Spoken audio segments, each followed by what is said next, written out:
Mr. Azmi, you may start now. Bismillahirrahmanirrahim. Good day, participants. Welcome to this webinar.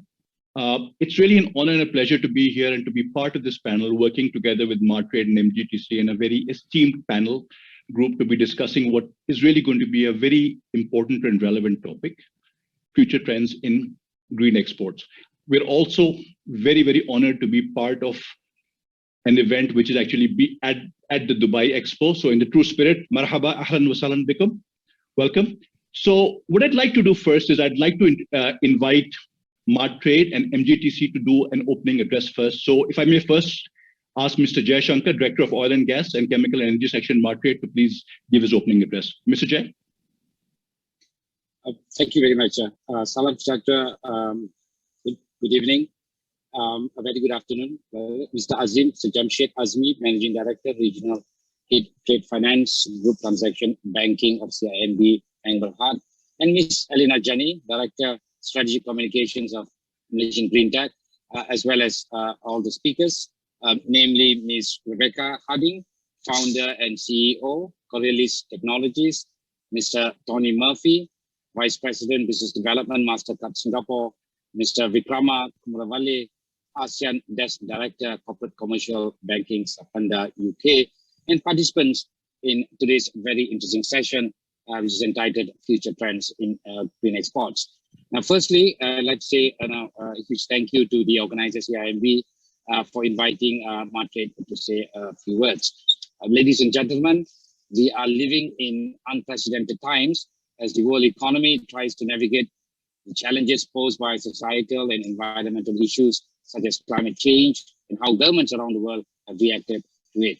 We just concluded COP26 meeting in Glasgow, for example, and it highlighted the resolve for many countries to do the right thing, which in return is bound to herald changes to rules and modifications to existing demand matrix. And for a country that relies heavily on the external sector to drive its GDP, any fundamental, broad-based, global level changes such as these on the country's regulations or on consumer behavior are trends that Malaysia cannot afford to ignore. While these changes will provide tremendous challenges, there is a good news to it anyway, because it will open up a new vista in terms of export opportunities for business leaders and technology innovators, as these changes is bound to ignite demand for green products and services worldwide. Now, demand will come from companies that want to survive these changes and this transformation that's happening worldwide and thrive in the fast-changing landscape by being ESG compliant and be supported by green supply chain. Let us not forget that they will also require management and technology innovations to initiate changes to their revenue model, business processes, as well as reinvent their relationship between them as a business and with their community and environment. Simply said, all these are bound to lead to not only an accelerated growth in the demand for green products and services, but also the supporting infrastructure and ecosystem in the areas of finance, funding, and logistics sectors. Martrade is ever ready to support exports of green products and services, as not only it will provide export earnings for the country, but also a way for Malaysia to contribute to a more sustainable future for the world. As such, we are pleased that this webinar is taking place, as it will be able to bring to the fore emerging trends in the exports of green products and services. To conclude, I do hope all participants will benefit from the engaging discussions that awaits all of us today in this fantastically put together webinar, courtesy of some very eminent panelists. With that, I wish everybody good luck and a very happy and enlightening session. Thank you, sir. Mr. Jayashankar, thank you so much. I really appreciate your opening comments. I'd like now to invite Puan Elena to say a few words on behalf of MGTC. So, Puan Elena, over to you. Thank you very much. Bismillahirrahmanirrahim. Assalamualaikum and a very good morning and afternoon to everyone today. Thank you, Mr. Azim Azmi, for the kind introduction. Thank you to Mr. Jai Shankar for the opening remarks earlier. Good to see you again. Ms. Rebecca Harding, Mr. Tony Murphy and Mr. Vikrama, distinguished senior members of Matrade, CIMB Bank Berhad and MGTC, honored guests and fellow speakers today. Ladies and gentlemen, it is my great honor to deliver my opening remarks at this auspicious event that we have today. Thank you for participating in this afternoon's webinar on future trends in green exports. I want to personally thank Matrade and also CIMB Bank for the exceptional partnership with MGTC in organizing this webinar in conjunction with iGEM 2021. Let me also thank the many friends and colleagues that gathered here today, streaming in from Malaysia, Dubai, and many other parts of the world. Ladies and gentlemen, the Malaysian Green Technology and Climate Change Corporation, or MGTC for short, is a government agency under the purview of the Ministry of Environment and Water, CASA, in Malaysia. MGTC is mandated to drive the country in relation to green growth, climate change mitigation and adaptation, and green lifestyle. Guided by a number of national policies, namely the National Green Technology Policy, the National Climate Change Policy, and of course the Green Technology Master Plan, our role is to be the catalyst and enable projects undertaken largely by the private sector for both green economic growth and climate action. Under the Green Technology Master Plan, MGTC, we are focused on 6 sectors, namely energy, transport, manufacturing, building, waste, and also water. MGTC's role is also to implement initiatives and programs in achieving the long-term targets in climate action, that is to reduce the intensity of greenhouse gas emissions of Malaysia based on its gross domestic product by 45% in 2030 from that of 2005 as a base year. Some of the key targets of MGTC include promoting 100 billion ringgit worth of green investments, generation of 230,000 green jobs, 50,000 green products, and increasing the GDP contribution from the green technology sector to 100 billion ringgit by 2030. Ladies and gentlemen, markets for green products are growing significantly faster than conventional products and present important opportunities for developing and least developed countries. Delivering a quote from the 2018 National Green Export Reviews that was developed by the United Nations Conference on Trade and Development, UNCTAD, green exports allow countries to foster economic, social, and environmental sustainability all at the same time. Countries and producers that want to take advantage of green exports can use various tools to do so. For example, certification and labeling schemes known as Voluntary Sustainability Standards, VSS, are market tools that can harness green trade for development. Under such schemes, labeling organizations define social and environmental standards and certify producers and traders that fulfill them. The labels allow consumers to identify sustainable products for which many are willing to pay a higher price, and producers are remunerated for the additional investment that sustainable production often requires. Ladies and gentlemen, in Malaysia, as part of strategic thrust number 2 under the National Green Technology Master Plan, MGTC plays a role to create market enablers for promoting green growth in Malaysia.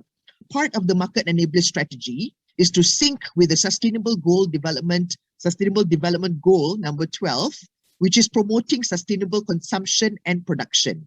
The enabler for this goal is the My Hijau Recognition Scheme, which is a government initiative to promote the sourcing and purchasing of green products and services in Malaysia. We are entrusted to manage the My Hijau mark and directory and responsible for the promotion, business advisory, verification, and monitoring of certified green products and services. Denoting compliance with global environmental standards, My Hijau mark is a consolidation of regional and international green certifications. Registered green products and services under the My Hijau directory will act as a reference for green procurement, including government green procurement and green private purchasing. This also includes the green incentives that the Malaysian government provides, which is called the Green Investment Tax Allowance for the consumers, and also the Green Income Tax Exemption for the producers and service providers. This, in a nutshell, My Hijau offers tax breaks for both the green corporate consumers as well as green service providers to promote green purchasing. Ladies and gentlemen, the purpose of this webinar is to provide greater insights on green exports in global trade, key areas in promoting green trade, and also the role of technology in promotion of this and the best practices that can be adopted to thrive post-COVID. The organizers have already gathered the speakers from the industries themselves, presented by Ms. Rebecca Harding, the founder and CEO of Coriolis Technologies, Mr. Tony Murphy of Mastercard Singapore, and Mr. Vikrama Kumaravalli, the ASEAN Desk Director, Corporate and Commercial Banking of Santander UK. I sincerely hope that all the delegates today will benefit from this webinar and have better notions on future green export outlook, especially for Malaysia companies as well. I would also like to thank the speakers, the moderator, and also the audience for joining us and extend our utmost appreciation for supporting this event. Thank you and terima kasih. Terima kasih, Puan Alina. Thank you so much. I just want to kind of pick up on a few of the points that Puan Alina and Mr. Jay mentioned and perhaps put it in a slightly larger global context. So I think when we look at Malaysia, a lot of the areas for growth, a lot of the areas for improvement are not unique to Malaysia alone. So if you look at the global trends, I think certain things stand out pretty much consistently. Number one, if you look at the impact of COVID over the last 18 months, I mean, depending on what numbers you look at, clearly global trade had declined 10 to 12 to 15%, right? It's coming back up. The pace could be varying in different countries, but it's certainly coming back up. First thing. Second thing is, I think we've seen different kind of global supply chain disruptions, if I may use the word, and many of those have not necessarily been COVID linked, right? I mean, I give you a couple of examples. I don't think anybody foresaw the semiconductor kind of glut, or sorry, not glut, but lack of supply that we're in today. The Suez Canal blockage, right? It was really interesting, but that caused a huge supply chain challenge. Okay. What also is there is for most of the emerging markets, which tend to be the heavy exporters, they are predominantly SME dependent. So the export SME agenda is kind of consistent across the board. No matter which market you go to, where you talk to the SMEs, access to credit, to some extent financial inclusion, and the challenges associated with adoption of digitalization and technology are very common themes. Next, historically, a lot of sustainability in trade used to focus around commodity, large ticket infrastructure kind of trade. We're seeing that rapidly changing into much more of the run-of-the-mill, normal exports. I think we're seeing that happening, right? And so there's a migration and an emergence. And I mean, again, just to give you an idea, Mr. Jay mentioned it, right? The first real global conference of recent times has been COP26, right? It shows you globally how important that agenda is. And I think the last kind of point, which will fit in quite nicely with some of the things we want to talk about, is the fact that globally in trade, there is an increased thrust, increased focus on monitoring, TBML, and the likes. So again, that fits in very nicely with some of the issues that I believe we'll talk about, right? So I think with that stage, what I'd like to do first is maybe give the panelists an opportunity to introduce themselves a little bit and maybe talk a little bit about their organization, how that kind of segues into what we're going to do that. So if I may first maybe ask Rebecca to just maybe give us a short overview in terms of yourself, Coriolis, how you fit into this ecosystem space would be fantastic. So Rebecca? Thank you very much indeed, and it's a very great pleasure and honour to be here today. Coriolis Technologies is a company I founded nearly 5 years ago now, and we're basically trade and trade finance, data and information and analytics. And what's become clear over the last 20 months in particular, since the beginning of the COVID pandemic, actually nearly 24 months now, is the fact that trade has become part of the public discourse.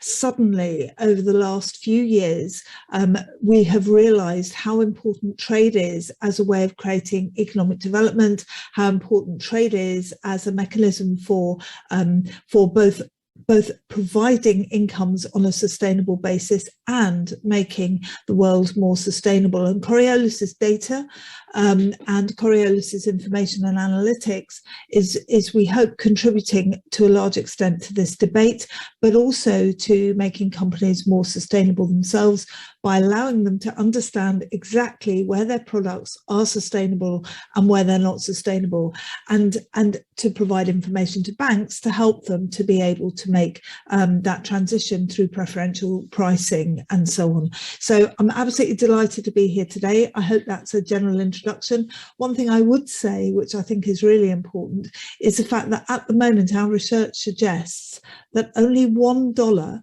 in every $5 of trade and trade finance is currently sustainable. So only $1, to say again, in every 5 matches against sustainable development goals. That's too few. I'd love to be back here in a year's time and say it's 2 in 5 or it's 3 in 5. Hopefully we can lead you along the way to do just that. Rebecca, excellent. Thank you so much. Next, if I can ask Tony. Tony, if you could maybe just give us a bit of an introduction about yourself and MasterCard. Thank you. Thank you, Azim. I'm based in Singapore, but actually I cover the AP region, and I'm very happy to be talking to you today from Johor Bahru. So very much part of the ASEAN scene, being really driving trade and supply chain in the region for almost 30 years. So a lot of that, has been around technology. Malaysia very much involved in driving single window international trade, seen tremendous amount of change happen, positive, but also, as we've seen with COVID, some real massive impacts on supply chains. Actually, I wanted to pick up, as in you mentioned some really interesting things about what happens to supply chains. I think one of the most positive things that I've seen is how supply chains have been resilient to some degree and also been able to reconfigure themselves. And that's been a massive boost to exporters in Malaysia, because if you look at China, for example, China now doing a lot more trade with ASEAN. I think ASEAN now is China's largest trading partner. Malaysian exporters are really benefiting from that. I've been talking to small SMEs, for example, in the furniture business in Malaysia. They're doing tremendous trade, production of furniture and also, just in terms of finishing and processing raw materials. So that's a positive thing. But I would kind of pick up on one thing that COVID's really, we didn't foresee this, and it really has been driven by excessive demand, which is great. Demand is fantastic in supply chain, but if you don't have the supply capability, that's going to create some major issues and economic woes for companies and whole economies. If you look, for example, right now, you kind of think about resources. Resources today are in the wrong places. Containers are in the wrong places. You mentioned microchips, Azim. We didn't foresee the demand. So that really, I think, is going to take quite a bit of time to really resolve itself.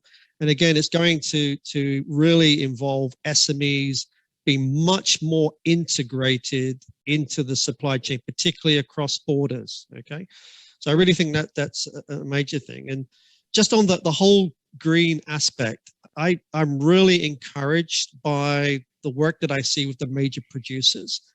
For example, here in Southeast Asia, looking at trade like coffee, cocoa, the major producers in that area, whether it's providing seed, fertilizer, insecticide, they've been very active working with MasterCard to get to the farm gate and work with farmers on issues around deforestation, sustainable practices in terms of putting seed into the ground, putting fertilizers, and really being able to manage that right at its source. So that's really an encouraging thing. Again, it really drives the ability to integrate that across the entire supply chain all the way to the end consumer.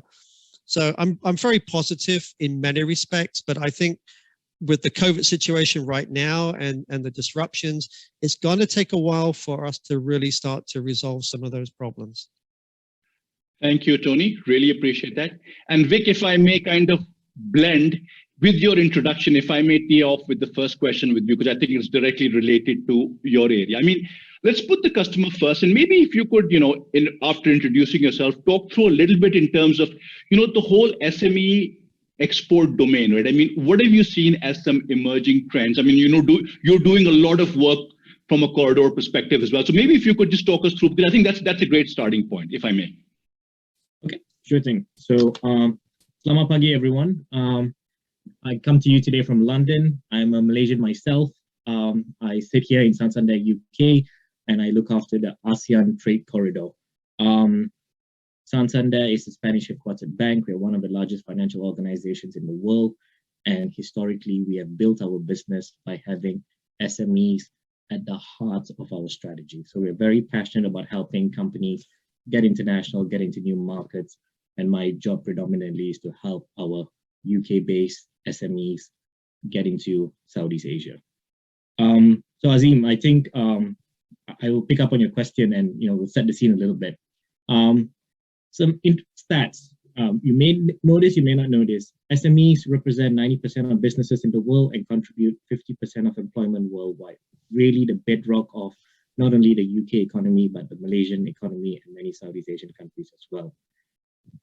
We here at Santander do a trade barometer to sort of gauge where companies' confidence are, where they're looking to do it. It's not something we do internally. We commission a third-party company.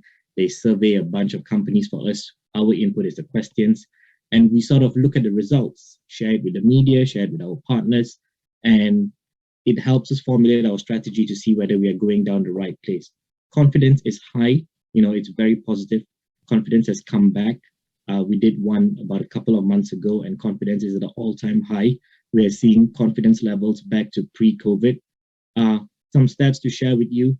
79% of companies surveyed are internationally trading business that are confident about the future. 50% of companies are looking to hire new staff, looking to grow. 1/3 of companies surveyed are looking to invest in R&D, and 25% of companies are looking to purchase new equipment. So there is that, it's positive when we see stats like this, that confidence have come back. Now, to pivot that into green trade and, where we see green trade going, the Department of International Trade put out a recent article, which was quite interesting. They expect the green trade sector to be worth 1.8 trillion by 2030, and the UK to be able to export 170 billion pounds by 2030. So there is a lot of business here that have great technologies, and I think Rebecca, you would be able to speak much more on the UK's capability on green and exports. But I think there's a lot of opportunity here, Azim, for people like us to look at how we can connect our clients and access opportunities in Southeast Asia as well. Excellent, Vic.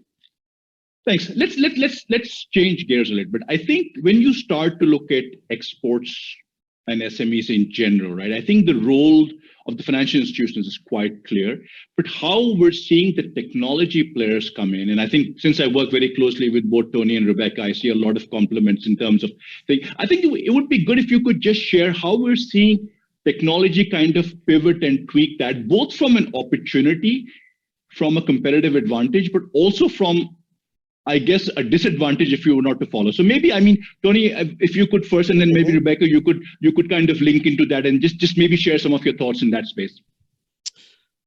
So I think first of all, it's really about, if we think about how SMEs themselves get connected to the digital economy, if you think about a farmer in Africa or a farmer in India when they're in Southeast Asia, how do they connect? What do they need in terms of having an identity, forming relationships with their trading partners? That's a problem that we've been addressing in MasterCard now for several years. We've worked extensively with our partners like SAP and others can continue to drive initiatives globally. And MasterCard itself, we've invested billions of dollars in technology. either through acquisitions or technology we built in-house around blockchain, traceability. But it really is a partnership model. It's an ecosystem evolving through partnership. We realize we can't do everything. And one of the real positives that I've seen on the technology front is the ability for, big tech, fintech, regulators, banks, and ourselves, payment companies coming together and really figuring out how to solve these really intractable problems. I was at a conference a couple of weeks ago on coffee trade. It's one of my areas of interest from a sustainability standpoint. And we were really struggling, globally, partners from Indonesia, from Malaysia, from South Africa, all the way through to, Colombia, Bolivia. We all kind of scratched our head and said, well, how does technology really start to play a role? How can you get a farmer that works a hectare of land, produces 2 bags of coffee a year? How do you ensure that that farmer gets integrated and to ensure that the products that he produces are sustainable and we can track that through the supply chain? So really, the solution to that, I think, really, is around 3 key elements. First of all, obviously the data, right? We need a way to pull the data together. Now, we've done, I think, an excellent job at the warehouse, the export warehouse, the carrier, the container, the import side, customs. I think that a lot of that now has been integrated. The real issue is at the farm gate. How do we now, get farmers connected? And it's going to be a combination of technology, but also practices and processes.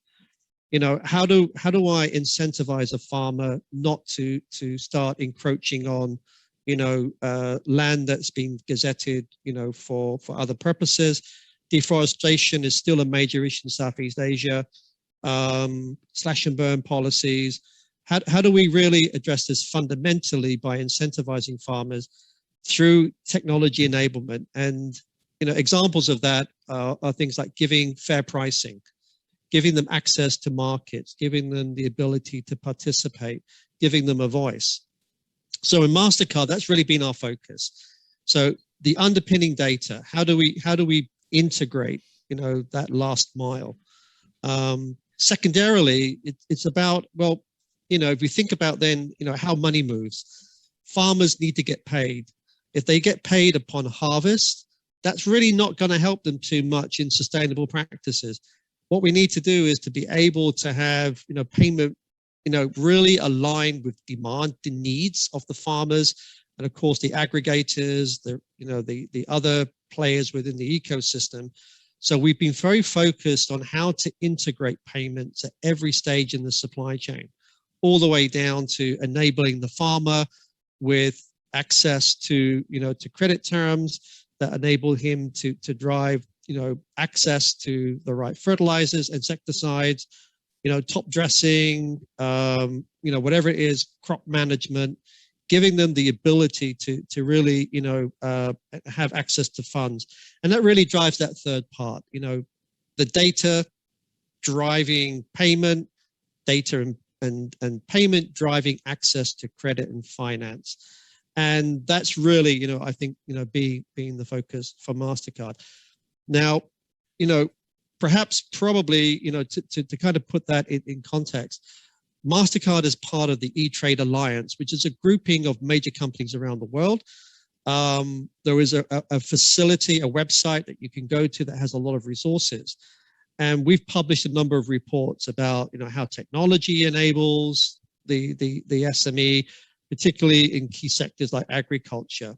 So if anyone's interested, perhaps after the seminar, I can share the link details. There's fantastic resources there, some great case studies from companies today around the world that are driving, a lot of these sustainable programs and really making a difference. But it's through that partnership model that I think we'll get success. Thanks, Tony. And I guess, Rebecca, I mean, it's kind of a really nice segue into, so if you could share, I mean, some of the things that we've been talking about, I think it's going to be a kind of a perfect segue. So yeah, absolutely.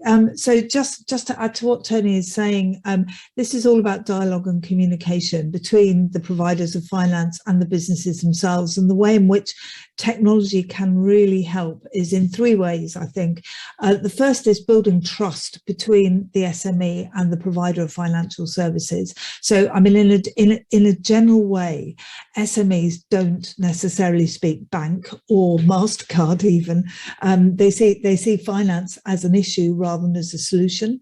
And I think building that trust between the SME themselves and the financial services sector is very important. And one of the things that we need to do is understand the challenge of the SME, particularly in emerging markets. So if you look at a company in rural Malaysia or rural Africa, they don't necessarily have the same conditions that a company based in London would have. A lot of things are similar. So the track record might be similar, but they don't necessarily have the same challenges with getting goods to market or services to market. So building that trust is something that technology can do, because it gets everything on one platform and it allows the bank actually to become a trusted advisor and start supplying. And I know this is something that Vic will want to talk about in relation to Santander. It allows the bank to start providing advice and support as well as finance. So that's the first thing. The second massive thing, anywhere for any SME around the world, and I'm speaking from personal experience as an SME owner here, as well as somebody who advises banks and governments, I think the biggest thing in trade finance for the SME community at the moment is cost.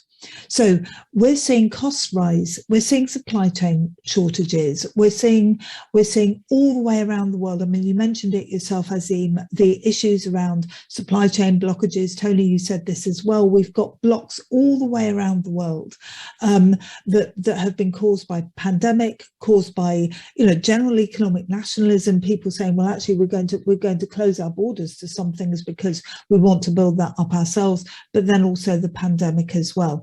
Now, what that is doing is it's imposing a physical cost on the SME. What digitization can do and what technology can do is actually bring those costs down. So our onboarding platform, for example, allows a lot of the credit checks, a lot of the due diligence, including around sustainability, to be done without necessarily it incurring any costs either to the financial institution or to the SME, except a little bit of time. So that's the second thing. And the third thing I'd want to say on this, and again, it's approaching this from a bank and an SME perspective, is education. So if we're going to make a change here, if we're going to make a step change into sustainability, and we're going to allow the SMEs to have preferential credit treatment for SME, for funding more sustainable trade, then we have to provide a mechanism for the SME themselves to learn what is sustainable and what isn't sustainable and what they can and can't do. So again, what we're doing at the moment is we're matching the product or the service that the company supplies to the ICC framework for Sustainable Development Goals.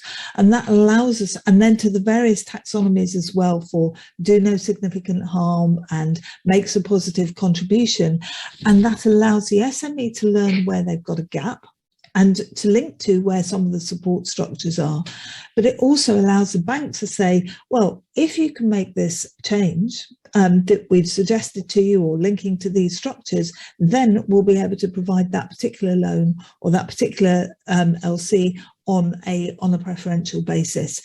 So just to summarize again, it's about trust, it's about costs, and it's about education on both sides. Excellent, Rebecca. If I may just relate it to that, I mean, Could I just come in on a couple of points? Please do. So I just want to build on, Rebecca talked about building trust and advice, and Tony talked about partnership model. I want to share some thoughts on that. I think here, we realized this, Rebecca, I think you probably are familiar with how we do business here, and it's about not selling a financial product to a company, but it's about gaining their trust by saying, look, how can we help you grow as a business? How can we help you get into a new market? How we can navigate bureaucracy And then to come full circle around that and to how does technology link into this, one of the things that a lot of our companies were telling us in relation to trade is there's a lot of information out in the public domain about trade. And as an SME, they don't have time and resources dedicated, or they don't have access to paid consultants. They don't have that capital. Going back to what you said, Rebecca, cost is becoming an issue.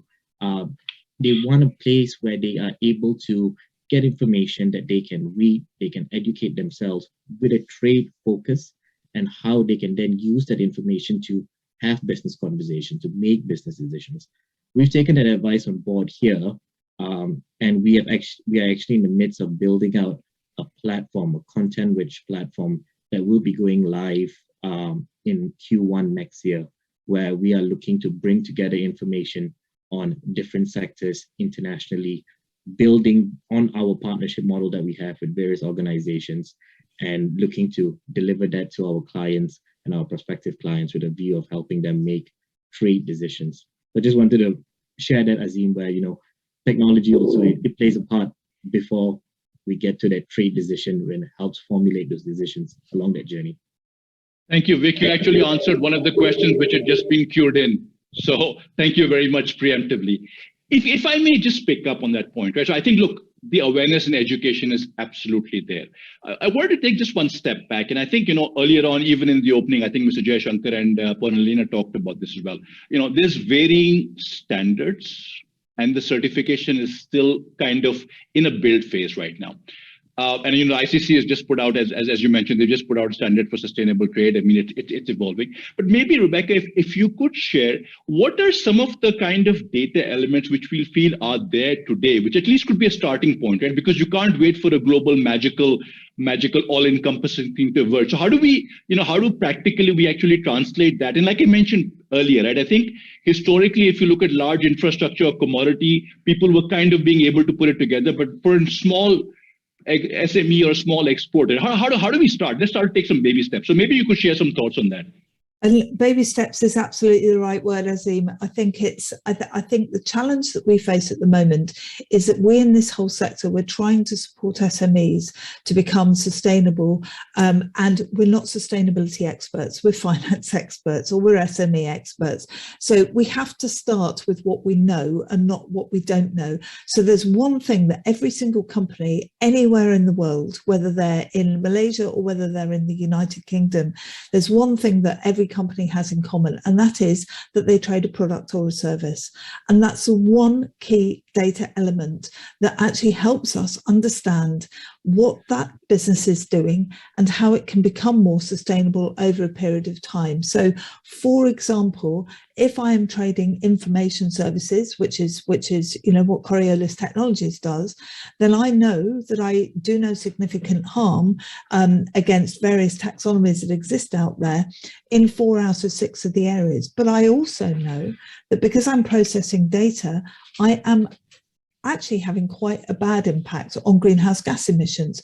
So I know that I only do no significant harm in 3 out of 6 of the areas of the, let's say, the EU taxonomy. So what that does is it tells me that I need to do something about my greenhouse gas emissions. If I'm going to get preferential credit treatment for any export finance that I want, or indeed, if I care about the planet and I want to do something, then I actually have to go away and find out if there are other data centers that I can use, if I can nudge AWS and cloud environments and cloud technologies to become greener, or if I can actually alter the way in which I process information to make it more sustainable.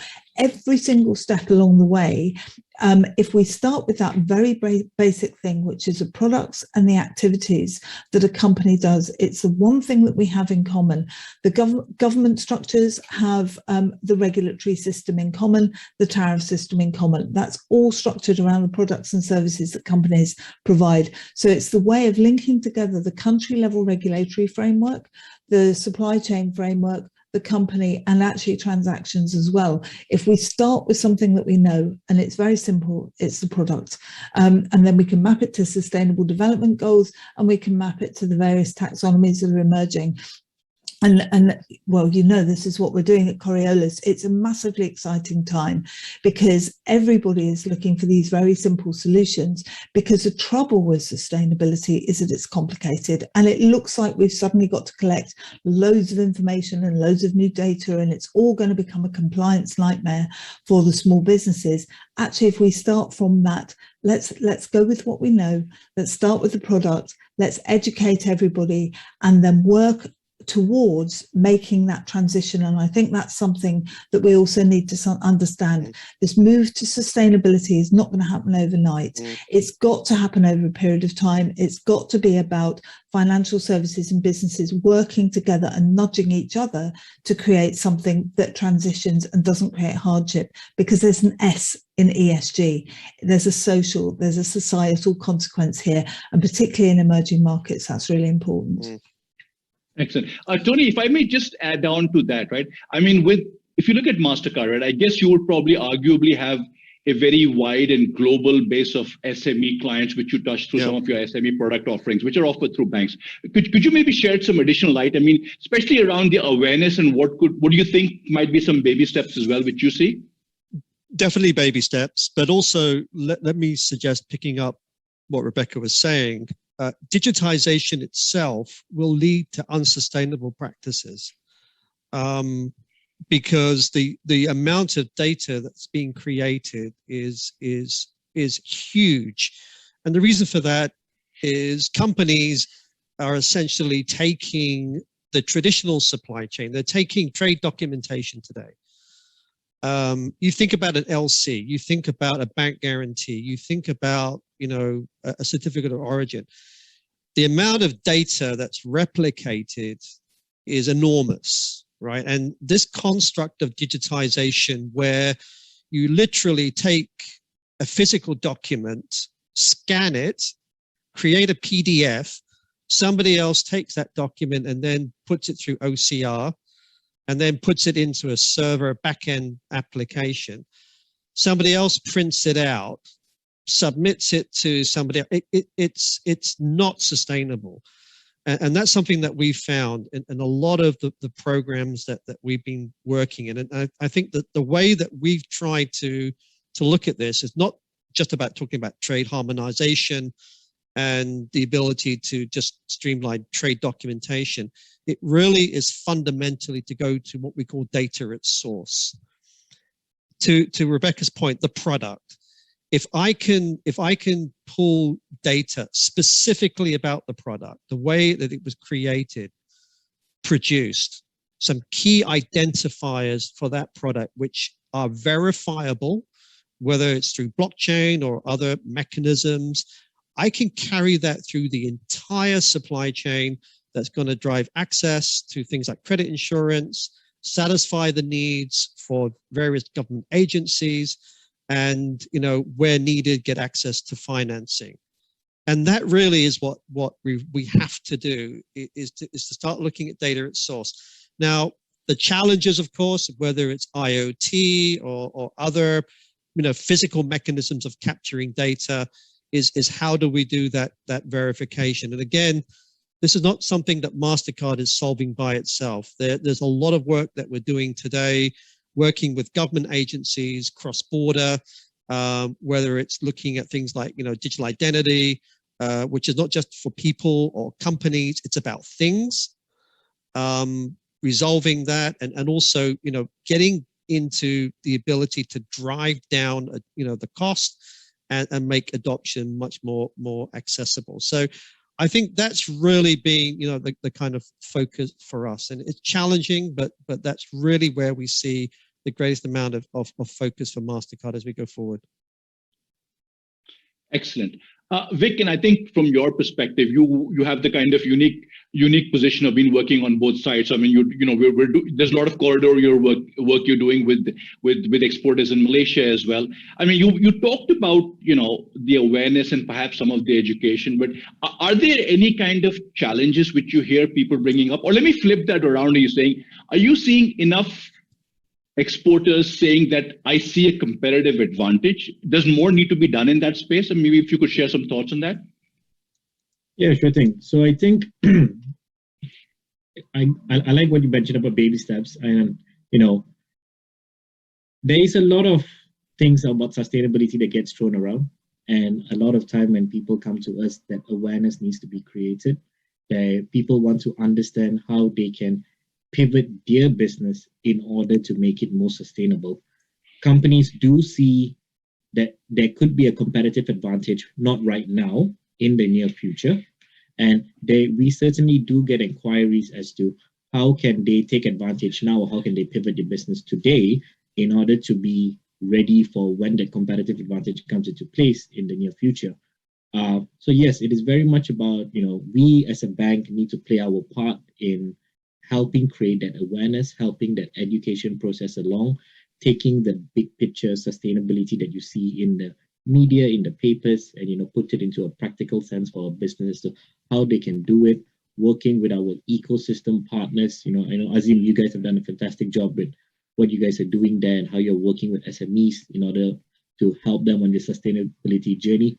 And just to quote Azim from our trade barometer, 6 months ago, 17% of the few thousand companies surveyed were interested in sustainability. 6 months later, in the last one that we just did, that's up to 21%. Baby steps, but that awareness is being created. We have a role to play in it, and we are very much doing it as well. Excellent. While I'm a moderator, I can't kind of resist pitching in on something, right? So I recently spoke at a conference, and the conference was around TBML, right? Trade-based money laundering. And somebody asked and said, what is your wish list? I said, my number one wish list as a trade practitioner, this should not be called trade-based money laundering, right? It should be B2B money laundering, if anything else, right? Because it's starting to make trade look like the bad guy, I think. And I think obviously, we have to grow green trade, but fundamentally we have to grow trade for our exporters as well. I think one of the things which at least most of the panelists there kind of came to a consensus on was, yes, as Tony absolutely right, you got to make sure there's not too much data. But I think some of this whole compliance monitoring is actually going to bring up new potential data points which could be looked at, which historically people were not looking at before, right? And the classical example was if you have an invoice which says 5 pencils for 20,000, it seemed to be okay, so nobody was questioning that. So I think there is an opportunity now in the way just basic trade is changing and evolving. And I think we could probably use that, because I think one of the things that we do observe is that the education of SMEs, yes, absolutely. But I think you need to educate them also to fundamentally trade more, and then say this is just going to be the way going forward at some point in the time horizon. But initially, if you're early to the game, you're definitely going to have advantages. So there's no two ways about it, right? I think that's very, very clear. If I may, and this is kind of an open question, right? Are there any, in your respective opinions, are there any best practices you see which perhaps I think more relevant to ASEAN and Malaysia, which you see are being already adopted in other markets, which perhaps, and I think obviously in at the opening, both Mr. Jay and Puan Elena shared a lot of the good work that Martrade and MGTC is doing. But in your mind, I mean, are there some best practices which you see which could be a baby step for Malaysia, which could be a development? I mean, this is an open question.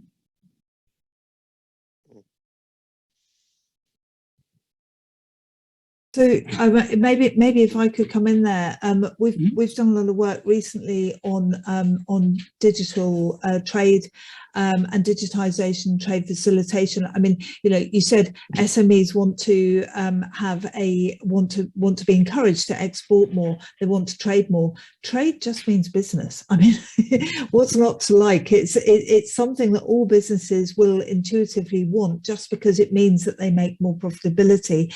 Making that make more money, making that money in a sustainable way is absolutely key. So if I look at some of the examples that we've seen in places like Africa, brilliant example of between actually emerging in Kenya, something in Zambia as well, where there are digital solutions to encourage women to trade more across borders. So I mean, one of the big issues that we have in emerging markets is that a lot of women in very small businesses are trading across borders. The challenges are huge. There isn't necessarily the education or the training in terms terms of support to those women to be able to export. And they're very often trading in soft commodities. So if there are long delays at the border, as they go over the border, sometimes they can't get through the customs clearance quickly enough because they haven't got the education and training to fill in all the documentation. And so by streamlining that process and making it paperless and giving the companies digital IDs, it means that the goods literally don't go off at the border.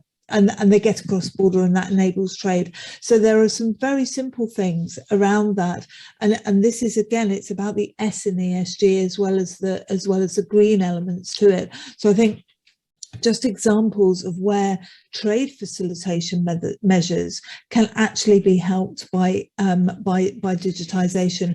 And we know ourselves across Africa, that whole trade facilitation process has the potential to unleash around $90 billion worth of extra trade over the next few years, just by enabling people to cross borders more easily in a paperless and digital way. So I think there's a huge amount that can be done. A lot of the emerging regions, I mean, in island economies as well. So if you're looking at some of the Caribbean countries, they're beginning to introduce these single windows. They have a massive disproportionate effect on the costs of doing business across borders and helping take out some of the informal economy, which is a very high cost to small businesses, but also enabling greater numbers of people to access trade. Great. Tony, any additional that you want to add on? No, I think Rebecca's really nailed it. Particularly I've been involved in single window implementations now for probably 20 years. From the very first kind of, pre-internet days of trying to get connections across, continents. Today, what I see really emerging, and I know for a lot of our listeners, people looking, at technology, and we talk about blockchain, and people talk about it's still on the hype. It's not. It's mainstream, and there is so much today that is facilitating, enablement for the SMEs. This concept of enabling trust, using distributed ledgers, using mechanisms that allow us to use nothing more than a feature phone, using simple text-based messaging, again to give participation, but then to have the ability to create these identifiers that you can uniquely provide access to an SME that can then be used in processes like onboarding, KYC processes, but not the honeypot construct where we put everything into a central server. What I'm really seeing is this being distributed. This really, this concept of self-sovereign, this ability to incorporate national level ID schemes from governments, but also integrate them into the private sector. And the role I think for the banks there will be pivotal.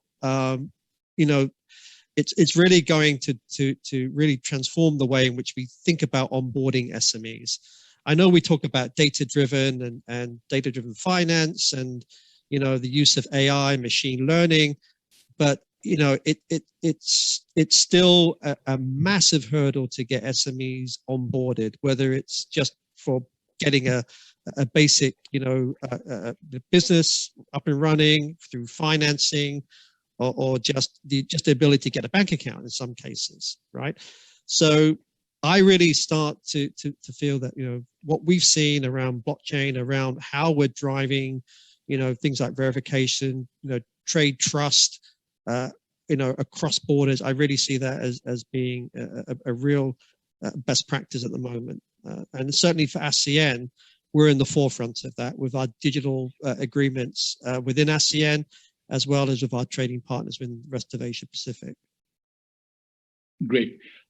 Vic, just a kind of, and this kind of is a question which popped up. It's kind of specific. I was just wondering if you have some experience. Are you seeing, so in a G7 market, I mean, like the UK, are you seeing large clients which are actually now at a large corporate anchor level, which are actually now, I mean, the view is that it seems to be binary, but are people trying to segment their supply chain and say, if you hit certain sustainability standards, we give you a preferential treatment. So without the financial intermediary coming in, if I may use that word. Because I mean, there's typically tends to be binary. People will say, I will not deal with the following people. That's fine. But if on a scale of 1 to 10, if there could be a scale, if somebody was a 6 versus a 4, do you see some of that coming in? I see some of it coming in-house as well. You know, okay. We have set some goals at Santander where if certain companies don't hit certain thresholds at a certain point in time, we wouldn't do business with them. Because we want them to be able, we want to work with sustainable companies and companies that are in line with the Paris Agreement and worldwide standards as well. So, you know, I don't need to go externally, Azim. I'm already seeing it in-house that we are sort of moving to that and wanting to work with companies who are heading towards that scale, as you mentioned, that 4 to 6 scale and on that sustainability journey. But I want to sort of circle back, if I may, on the point, on your question about, you know, the Malaysian SME and what can be done.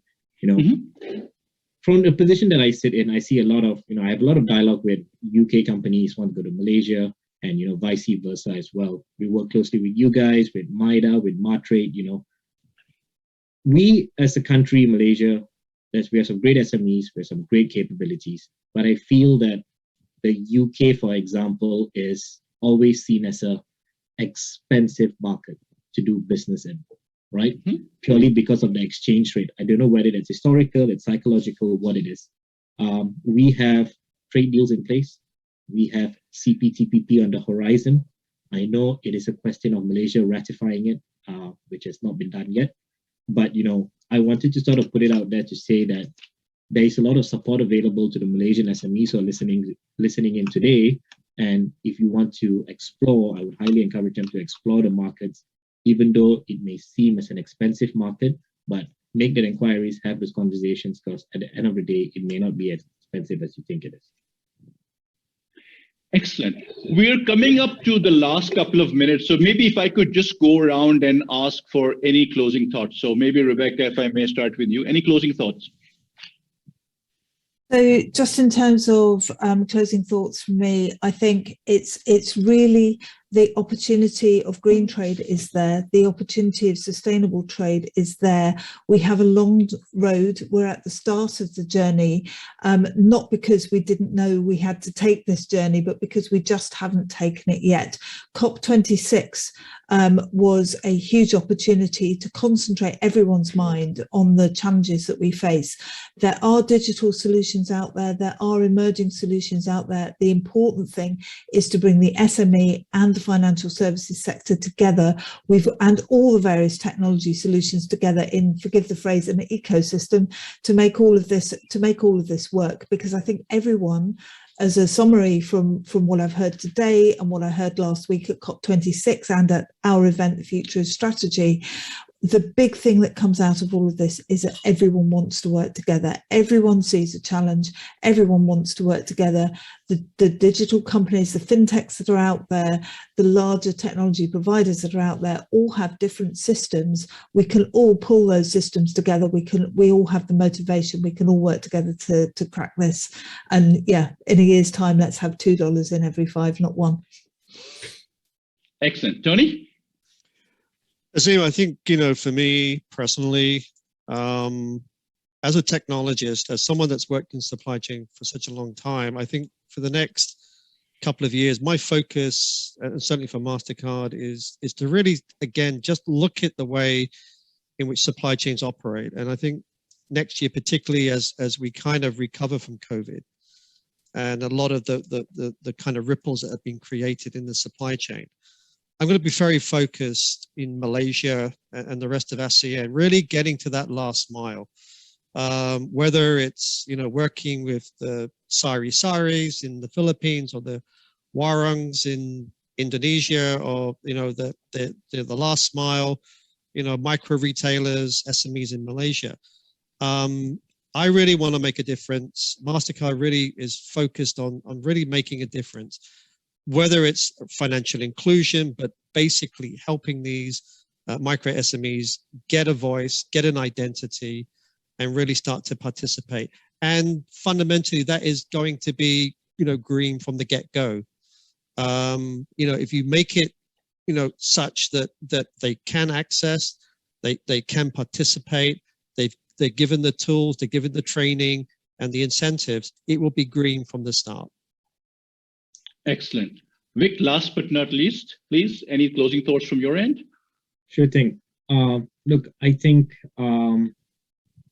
it's something that we can't avoid. Here at Santander, we take this very seriously. We are very proud to be one of the top 10 global banks named in the Dow Jones Sustainability Index.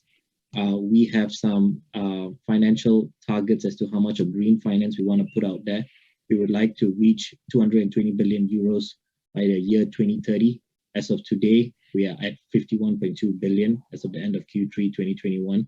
So we understand that we have a position, banks tend to sit in the middle of trade, and we have a position to play to help companies not only educate, aware, but as a means to an end with a financial solution as well. And last but not least, Azim, it's been great being here, talking about Malaysia, about the two regions, and I would employ if we at CIMB and Santander are part of the Trade Club Alliance. Anyone who's listening in who would like to speak, who want to get to know what we can do in the Trade Club Alliance, which is a consortium of banks globally, do get in touch with us. Let's have a chat and let's see how we can have some commercial conversations, help you on your green sustainability journey, and help you get into new international markets.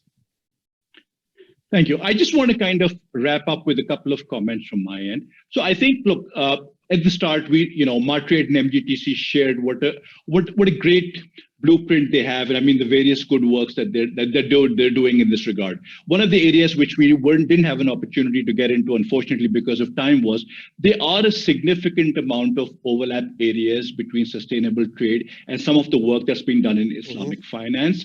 That is something which Malaysia, as one of the Islamic finance hubs, absolutely is capitalizing on and should be capitalizing on more. I think that's a natural advantage which Malaysia should be looking to grow even more. So that's the first thing. I think consensus from the panelists is the technology is there. Let's not over-engineer technology, otherwise we'll just be having terabytes of clouds over clouds. I think the cost is not really prohibitive, but there is a perception that it is. We need to sort of strip that away. I think we absolutely need to have, at an individual level, at an organization level, we have to have the baby steps plan, right? Otherwise, everybody's going to go for this big bang saying, give me a framework and I'll implement it, right? So I think that's there. And we need to continue to sort of do our piece individually and as an enterprise in terms of awareness. And I think that's where, a webinar like this, not just from all of us representing our respective organizations, but from our personal perspective as well, are really, doing our part to enhance the awareness in that space. So on that note, panelists, once again, thank you so much for taking the time out. Martrade and MGTC, thank you very much for giving us the opportunity to be here. And for anybody who's online, thank you very much. And somebody who's actually at the pavilion in Dubai, ma salama, and thank you very much. Goodbye.